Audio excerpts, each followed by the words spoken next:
Hello everyone, this is Pooja Singh and welcome back portfolio 247। तो जैसा कि मैंने आपको बताया था कि हमारा चैनल है सेकंड पोर्टफोलियो 247, जिसमें मैं पोर्टफोलियो रिव्यू करूंगी।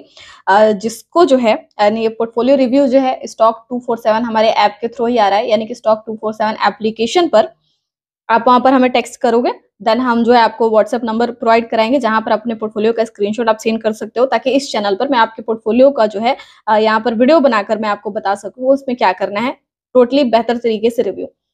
तो चलिए यहाँ पर जो है फर्स्ट वीडियो यहाँ पर मैं डाल रही हूँ। जो हमें पोर्टफोलियो भेजा था जिनका नाम है राखी, फ्रॉम दुर्गापुर वेस्ट बंगाल से है ये। एंड इनका जो पोर्टफोलियो है 20,85,000 के आसपास का है। एंड 16 से 17,000 का भी जो है लॉस में है इनका पोर्टफोलियो, तो कुछ ज्यादा मतलब माइनस में भी नहीं है। एंड इनका टारगेट है 1 से 2 साल में 25% रिटर्न का। तो ठीक है, चलिए देखते हैं कि यहाँ पर जो है इनके पोर्टफोलियो में क्या पॉसिबिलिटीज हैं, इन्होंने कौन से स्टॉक लिया है, एंड सारी चीजें बताएंगे कौन सी चेंजमेंट करनी है, क्या बेहतर है, किसमें एडिंग एक्यूमुलेटिंग करनी बेहतर होगी, किससे एग्जिट करना बेहतर होगा। ये सारी चीजें उनको बताएंगे, कितना रिटर्न एक्सपेक्ट वो कर सकते हैं, हर चीज उनको डिटेल में यहाँ पर समझाया जाएगा। तो चलिए वीडियो स्टार्ट करते हैं, लेकिन उससे पहले वीडियो को ज्यादा से ज्यादा लाइक कर दीजिए आप। एंड अगर आप भी चाहते हैं अपना पोर्टफोलियो रिव्यू फ्री में कराना, तो बस सिंपली स्टॉक 247 ऐप को प्ले स्टोर से डाउनलोड कर लेना है, वहां पर टेक्स्ट करना है हमें, एंड वहां पर आपको व्हाट्सएप नंबर दिया जाएगा जहां पर जो अपने पोर्टफोलियो का स्क्रीनशॉट हमें सेंड कर सकते हैं। तो चलिए वीडियो को ज्यादा से ज्यादा लाइक कर दीजिए एंड स्टार्ट करते हैं। तो आप देख सकते हो इनके पोर्टफोलियो के स्क्रीनशॉट है जहां पर 20,85,000 इनका टोटल इन्वेस्टमेंट है। एंड इस टाइम जब इन्होंने मुझे सेंड किया है तब ये 20,68,000 इनका जो है करंट अमाउंट है, यानी कि 16,700 रुपए का भी लॉस है। तो अभी तो आज मार्केट में थोड़ा सा सेंटिमेंट पॉजिटिव भी देखने को मिला है, तो हो सकता है यहाँ पर कुछ लॉसेस इनके कम भी हो गए होंगे। लेकिन चलिए हम देखते हैं कि इनका टारगेट 1 से 2 साल के लिए तो क्या बेटर होगा। अभी देखिए बीसीजी स्टॉक फर्स्ट है इनका, इन्होंने जो है 2000 क्वांटिटी लिया है 18 रुपए के आसपास, यानी कि जस्ट हाल फिलहाल में ही लिया था। जैसे कि अभी देखिए बीसीजी मैंने बताया भी था कि 16 रुपए का जैसे ये स्ट्रॉन्ग सपोर्ट है, तो यहाँ से रिवर्स कर जाना चाहिए, वैसा ही हुआ। 17 रुपए 50 पैसे के आसपास से जो है बीसीजी ने रिवर्स कर दिया। अब देखिए स्टॉक तो अच्छा है, लेकिन फॉलिंग ज्यादा हुई इस स्टॉक में ओवर प्राइस्ड की वजह से। 124 का जो है इसने हाई बनाया, तो उस हिसाब से काफी करेक्शन भी है, तो काफी लोगों का अट्रैक्शन भी है। तो देखिए 18 रुपए के प्राइस पर इन्होंने लिया है, देन ओके है, ठीक है, प्राइस ठीक है। लेकिन इनको थोड़ा सा आपको ध्यान देना होगा कि 16 रुपए का बिल्कुल ही स्टॉप लॉस जरूरी है। 16 रुपए का लेवल टूटता है देन आपको नहीं रुकना है इस स्टॉक में, चाहे आपका लॉस हो चाहे जो मर्जी हो, क्योंकि ये लेवल टूटेगा तो जो है स्टॉक 3 से 4 रुपए तक भी आ सकता है। तो इस वजह से यहाँ पर देखिए खरीदारी भी हुई है इस स्टॉक में, क्योंकि रिवर्सल की पोटेंशियल थी यहाँ से। तो आपको जो है 16 रुपए के स्टॉप लॉस के साथ इसमें बने रहना है, ठीक है। पैसे भी कुछ खास आपने ज्यादा नहीं लगाए हैं, देन ओके है, 2000 क्वांटिटी इनफ है इसके लिए, और ज्यादा पैसे इसमें लगाने की आपको जरूरत नहीं है। बस आपको टारगेट जो है थोड़ा सा 1 से 2 साल के लिए मैं बता रही हूँ कि आपको सिंपली टारगेट जो है, अगर 25 रुपए का लेवल ये क्रॉस करती है बीसीजी, तो आपको जो है नॉर्मली 35 रुपीज का टारगेट रखना है, सेकंड 40 से 41 का टारगेट रखकर चलना है। इससे ज्यादा आपको टारगेट इस 1 से 2 साल के लिए नहीं रखना है, आप बस लेकर निकल जाओ। लॉन्ग टर्म के लिए आपको इस स्टॉक को नहीं रखना है, इस टारगेट के साथ ही आपको लेना है। अगर आपको लगे कि स्टॉक वीक है या फिर ये 35, 45 या 25 से भी रिवर्स करती है, तो आप निकलना ज्यादा बेटर होगा, क्योंकि देखिए मार्केट का सेंटिमेंट कुछ इस तरीके से है। तो जो बीसीजी जैसे स्टॉक जो है बेटर परफॉर्मेंस नहीं दे रहे हैं, लेकिन ठीक है आपका प्राइस ठीक है, देन अभी आप चल सकते हो 1 से 2 साल के लिए। ये जो टारगेट्स लेवल्स मैंने बताए हैं इसको फोकस करके, और ज्यादा पैसे लगाने की आपको जरूरत नहीं है।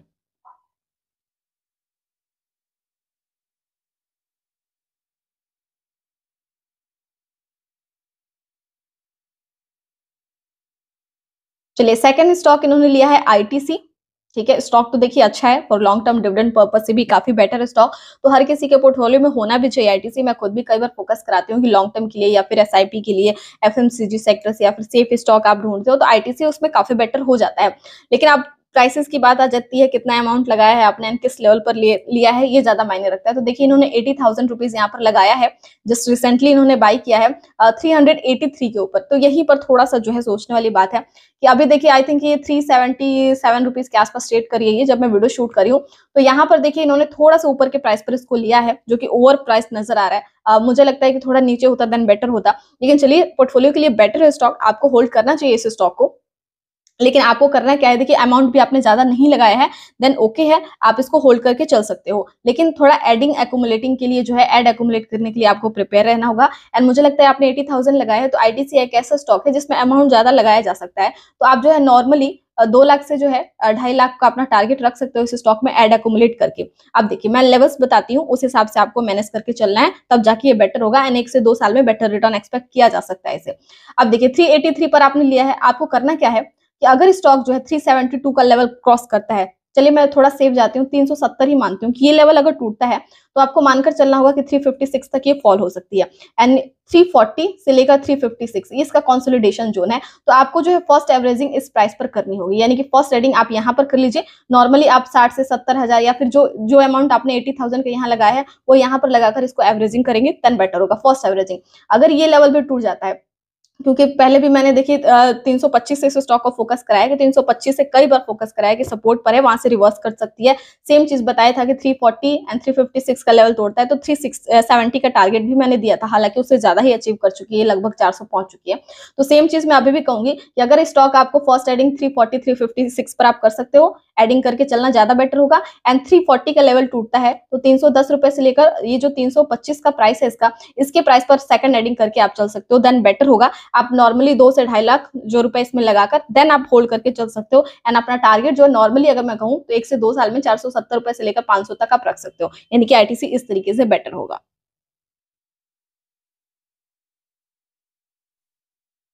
अब देखिए नेक्स्ट स्टॉक है इनका रिलायंस इंडस्ट्री इन्होंने लिया। तो देखिए स्टॉक तो चूजिंग इनकी काफी बेटर है, रिलायंस भी काफी अच्छा स्टॉक है एंड इस टाइम तो 52 वीक लो पर है, देन बिल्कुल ही अट्रैक्ट कर सकता है ये।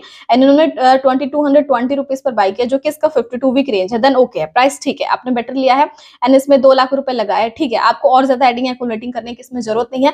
एंड आपको जो है थोड़ा टारगेट रखना होगा, 1 से 2 साल का है तो नॉर्मली आप 2700 से लेकर 2800 रुपए का टारगेट रखकर चल सकती हैं। बहुत ज्यादा जो है आपको टाइमिंग देने की इसमें जरूरत नहीं है, ये नहीं कि इस 2800 का लेवल जाता है तो देन आप वेट करो कि ये 5000 चला जाएगा, ऐसा नहीं है। आप इतना टारगेट रखकर चल सकते हो, इससे एग्जिट करके आप किसी और स्टॉक को फोकस कर सकते हैं। रिलायंस ठीक है, एंड ना ही आपको एडिंग एक्यूमुलेटिंग की भी जरूरत है। बहुत ज्यादा फॉल होता है तो मुझे लगता है कि ये 2100 रुपए या फिर 2070 रुपए 2080 के आसपास फॉल होगा, लेकिन वो एडिंग एक्यूमुलेटिंग की कोई जरूरत नहीं है। ठीक है, 2 लाख रुपए इनफ है इसके लिए। अब देखिए नेक्स्ट स्टॉक इन्होंने लिया है आरवीएनएल। आरबीएनएल भी काफी बेटर स्टॉक है, इन्होंने स्टॉक जो है अच्छे पिक किए हैं। लेकिन यहाँ पर देखिए मुझे यहाँ पर थोड़ा विजिबल नहीं हो रहा है, मुझे लगता है कि इन्होंने 68 रुपए के आसपास जो है आरबीएनएल को बाय किया है। तो थोड़ा सा यहाँ पर लेवल्स का ध्यान वो देती तो ज्यादा बेटर होता है। और 2 लाख रुपए इन्होंने लगाए हैं, मुझे लगता है कि इस प्राइस पर 2 लाख रुपए थोड़े से ज्यादा हो गए हैं। इस प्राइस पर अगर उन्होंने जैसे एंट्री ली है तो यहाँ पर जो है 1 लाख रुपए इनफ होता है इसमें, ताकि फॉलिंग हो। मैं हमेशा ये कहती हूँ कि जब भी आपका बजट जितना हो आप पैसे कम ही लगो। अभी जैसे मार्केट का सेंटीमेंट है तो वहां पर फॉलिंग का कंसर्न बनता है, तो वहां पर आप अपना कम से कम 30 से 40% ही लगाओ ताकि नीचे आए, देन हम एड एक्यूमुलेट करके चल सकते हैं। देखिए स्टॉक अच्छा है, लेकिन बस वही प्राइसिंग की बात आ जाती है। अभी जैसे इनके में दिखा रहा है कि 64 रुपीज पर ट्रेड करिए। अभी देखिए मैं कुछ लेवल्स आपको बता देती हूँ, ठीक है। अगर स्टॉक 70 रुपए के लेवल को क्रॉस करती है तो 75 से 80 रुपए का टारगेट दिखा सकती है। जैसे ही यहाँ पर जाए आप प्रॉफिट में हो, आप जो है आप अपना 1 लाख रुपए यहाँ से एग्जिट कर सकते हो, प्रॉफिट निकाल सकते हो। 1 लाख को आप उसमें छोड़ दो, ठीक है। उसी तरीके से इस 1 लाख को इसलिए बचाना है ताकि इसी स्टॉक में अगर ये स्टॉक अगर जैसे 54 रुपीज के जस्ट आसपास आता है या फिर मार्केट और गिरता है, आपको 50 रुपए के आसपास मिलता है, 60 का लेवल देख सुन लीजिए कि 60 का लेवल अगर ये ब्रेक करेगी आरबीएनएल तो फॉलिंग इसमें हो सकती है। एंड ये इजिली 54 तक भी आ सकता है, 54 का लेवल टूटा है तो 47 48 तक भी आ सकता है, तो वहां पर एडिंग करने के लिए बेटर होगा। तो ये आइडिया लेकर ये इस तरीके से मैनेज करके आप चल सकते हो, देन ज्यादा बेटर होगा। एंड बिल्कुल ही आप इससे बेटर रिटर्न एक्सपेक्ट कर सकते हैं अगले 1 से 2 साल में। अभी कंस्ट्रक्शन लाइन में कंपनी को काफी बेनिफिट भी मिल रहा है, इंफ्रास्ट्रक्चर प्रोजेक्ट पर काफी फोकस्ड है, देन बेटर होगा। चलिए नेक्स्ट स्टॉक इन्होंने लिया है सेल।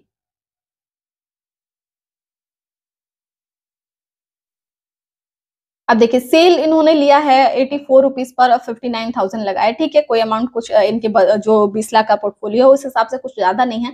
लेकिन यहाँ पर मैं अपनी एक पर्सनल राय देना चाहूंगी, अगर आपका ट्रस्ट बनता है तो ठीक है। लेकिन अगर मेरी राय अगर मैं आपसे कहूँ तो सेल जो है कुछ हाई ग्रोथ वाला स्टॉक नहीं है, आप ज्यादा बेटर रिटर्न एक्सपेक्ट नहीं कर सकते उसे।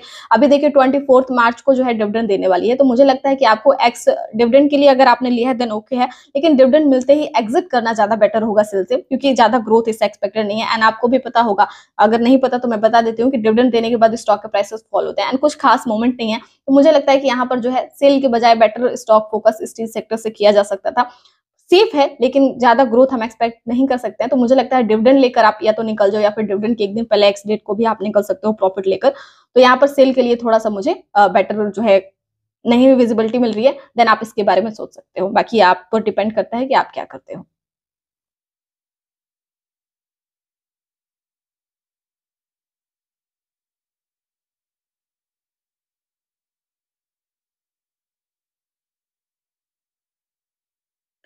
नेक्स्ट स्टॉक देखिए इन्होंने लिया है टाटा इन्वेस्टमेंट। देखिए मेरा फेवरेट है, मैंने कई बार इसको फोकस भी करा है टाटा इन्वेस्टमेंट।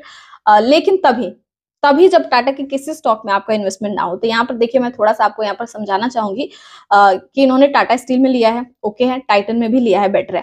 टाटा इन्वेस्टमेंट में इन्होंने 7,11,000 रुपए के आसपास लगाया है। टाटा स्टील में इन्होंने 87,000 लगाया है एंड टाइटन में इन्होंने जो है 6.5 लाख के अराउंड पैसे लगाए हैं। तो यहाँ पर देखिए मैं इन तीनों स्टॉक से रिलेटेड आपको थोड़ा सा जो है यहाँ पर समझाना चाहूंगी। अब देखिए टाटा इन्वेस्टमेंट की अगर मैं बात करूं तो ओके है, ठीक है, स्टॉक ठीक है। अगर आपने टाटा स्टील टाइटन नहीं लिया होता तो मैं बिल्कुल कहती कि बिल्कुल ठीक है। लेकिन टाटा इन्वेस्टमेंट की बात करूं तो टाटा इन्वेस्टमेंट का सबसे ज्यादा वेटेज जो है टीसीएस में है, ठीक है, टाइटन में है जो ऑलरेडी आपने लिया भी है, उसके बाद टाटा स्टील में है, ये भी आपने लिया हुआ है। तो अब देखिए या तो आप इन तीनों स्टॉक में इन्वेस्ट कर दो या फिर सिर्फ टाटा इन्वेस्टमेंट में ही आप इन्वेस्ट कर दो। आपने यहाँ पर टीसीएस को छोड़ के टाटा इन्वेस्टमेंट में भी किया है, टाइटन में भी किया है एंड टाटा स्टील में भी किया है एंड इन दोनों में ही सिर्फ टाटा इन्वेस्टमेंट एंड टाइटन में एंड इसको मिलाकर लगभग आपने 15 लाख रुपए तक इसमें इन्वेस्ट कर दिया है, जो कि स्टेबल पोर्टफोलियो यहाँ पर जो है विजिबल नहीं होता है।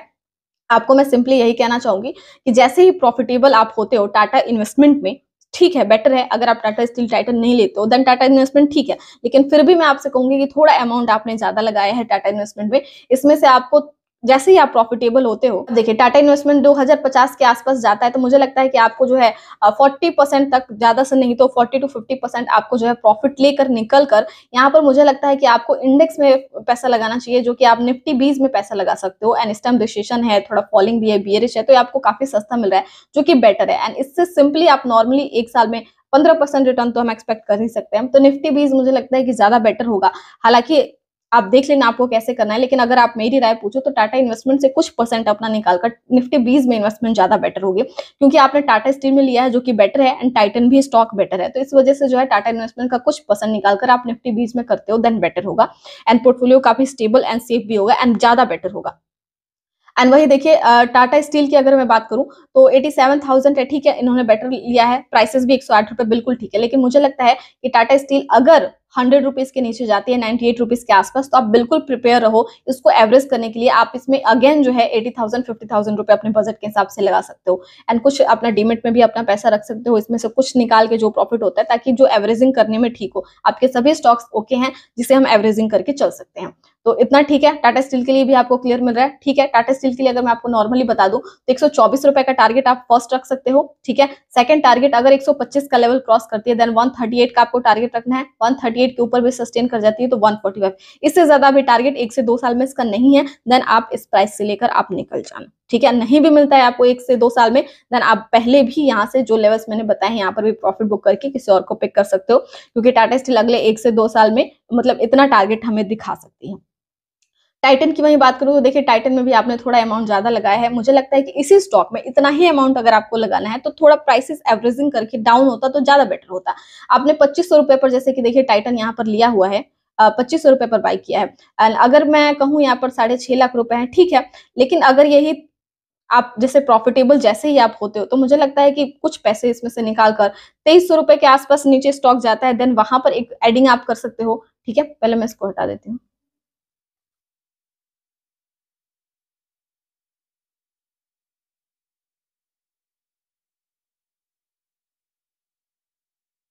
अब देखिए 2300 रुपए के नीचे अगर स्टॉक जाता है देन वहां पर कुछ परसेंट एडिंग करना बेटर होगा एंड उसके बाद 2150 के नीचे जाए देन बेटर होगा। टाइटन अच्छी कंपनी, स्ट्रॉन्ग कंपनी है, लेकिन ज्यादा पैसे एक ही स्टॉक में लगाना बेटर नहीं है। इसके बजाय आप जैसे कुछ पैसे को है या तो इस को ही प्रॉफिट से लेकर आप अपने डीमेट में रख लो, ताकि 2300 के नीचे जाए तो एवरेज कर लो, या फिर 2100 के नीचे जाए देन एवरेजिंग करना बेटर होगा, ताकि प्राइसेस नीचे आए तो प्रॉफिट भी मिले। अब भी देखिए टाइटन का जो टारगेट है 2500 रुपए के आसपास है, तो 2700 रुपए 2800 रुपए मैक्सिमम हमें दिखता है, अभी इससे ज्यादा दिख नहीं रहा है कुछ, तो ठीक है।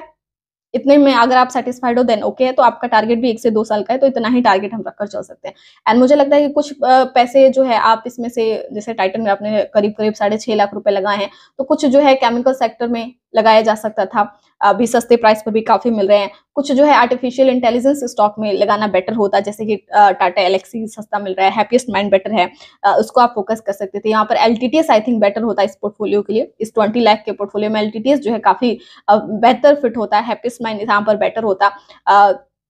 टाटा एलेक्सी सस्ते प्राइस पर जो है बेटर होता, उसके साथ ही टाटा पावर थोड़ा बेटर हो सकता था। तो आप इस तरीके से कुछ प्रॉफिट लेकर, कुछ जरूरी नहीं है कि ज्यादा ही लगाना है, कुछ कुछ जो है अपने पोर्टफोलियो को थोड़ा सा जो है डाइवर्सिफाई बनाया जा सकता था, मतलब कि प्रॉफिट हर सेक्टर से जो है लिया जा सके। आईटी सेक्टर से जो है यहाँ पर स्टॉक लिया जा सकता था, इन्फोसिस आप फोकस कर सकते थे, तो इस तरीके से बेटर है। लेकिन बाकी सारी चीजें यहाँ पर मुझे बेटर ही नजर आ रही है, बाकी थोड़ा सा प्राइसेस को आप मैनेज कर सकते हो।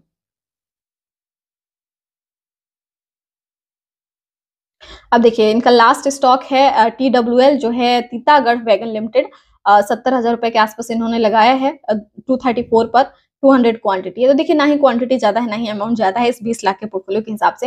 लेकिन यहाँ पर देखिए मैं अभी अब यहाँ पर प्रॉफिट विजिबल हो रहा है, लेकिन आपको बता दूं कि जिस प्राइस पर आपने लिया है इसका हाई प्राइस है। तीतागढ़ जो है ये तीतागढ़ है, TWL तीतागढ़ वैगन है, तो ये थोड़ा हाई प्राइस है। तो यहाँ पर अगर मैं क्लियर कहूँ आपसे, तो अगर 260 का लेवल क्रॉस नहीं करती है ये, देन फॉलिंग आ जाएगी। ठीक है, तो यहाँ पर थोड़ा आपको समझकर चलना होगा कि 260 का लेवल नहीं क्रॉस करती है, देन ज्यादा बेटर रिटर्न हम एक्सपेक्ट नहीं कर सकते हैं।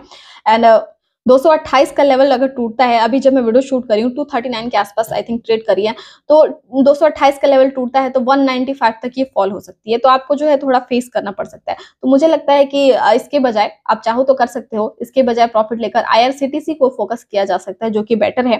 क्योंकि तीतागढ़ में अभी देखिए वंदे भारत ट्रेन का भी इसको प्रोजेक्ट मिला है, रेलवे सेक्टर से जो भी एलोकेशन मिला है उसमें तीतागढ़ का नाम है, तो इस वजह से राइज भी हुई है, प्रॉफिट दे सकती है। लेकिन 260 का लेवल क्रॉस ना करे, देन आप थोड़ा सा सोच सकते हो। बाकी ठीक है, अमाउंट ज्यादा नहीं लगाया आपने तो ओके है, और ज्यादा एडिंग करने की आपको यहाँ पर जरूरत नहीं है। एंड इस पोर्टफोलियो में IRCTC को भी जो है फोकस किया जा सकता था। बाकी चीजें यहाँ पर ठीक है। थोड़ा सा आप किसी और स्टॉक को भी, जैसे कि बताया मैंने कि IT सेक्टर में फोकस किया जा सकता था, आर्टिफिशियल इंटेलिजेंस सेक्टर फोकस हो सकता था, डिफेंस सेक्टर से एक स्टॉक यहाँ पर बेटर हो सकता था, जहां पर HUL जो है या फिर MTAR टेक्नोलॉजी को सस्ते प्राइस पर फोकस करना बेटर होगा। तो मुझे उम्मीद है कि राखी जी को अपना पोर्टफोलियो से सेटिस्फेक्शन मिला होगा। जो भी चीजें हैं मैंने यहाँ पर क्लियर की है, क्या होना चाहिए क्या नहीं होना चाहिए। कमेंट करके जरूर बताएं कि आपको ये वीडियो कैसा लगा। एंड जो भी देख रहे हैं वो भी लाइक करें ज्यादा से ज्यादा, ताकि और भी रिव्यूज इस तरीके में बनाती रहूं। Thanks for watching and happy investing. Bye bye.